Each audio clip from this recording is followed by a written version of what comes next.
my cue, hindi ako nag-i-emote. Pag na nag-i-emote ako, gano'n. No, I'm waiting for my cue. Okay. Anong reaction? Doc, Mario.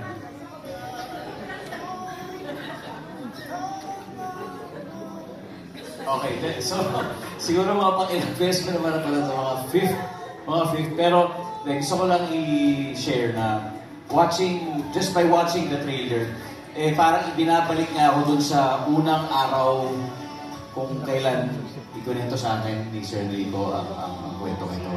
Nung unang araw, binasa ko yung script, at nung araw-araw na sinushoot namin yung pelikula, nakakatuwa na nabigyan buhay talaga yung kwento na ginawa ni Sir Rico. That's why I can't wait to see the final product. Kasi hindi ko pa rin po napapanood yung kabuuan eh. Talaga? Ito pa lang yung napapanood ko. So, katulad siguro ng mga nakapanood na excited na ako makikita po pelikula. Mario.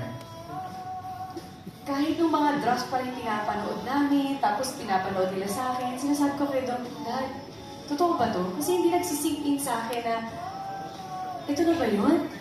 Parang nakaka-proud na nakagawa ko ng isang pangarap kong pelikula.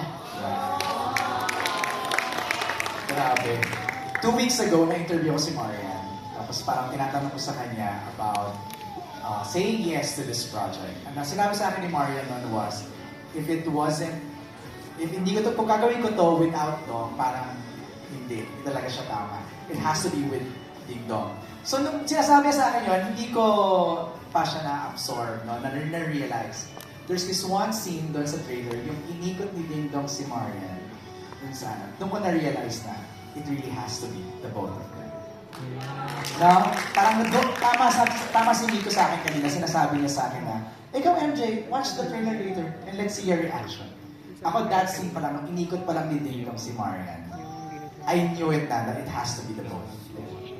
Ayan. Okay na tayo. Okay na yun. Okay,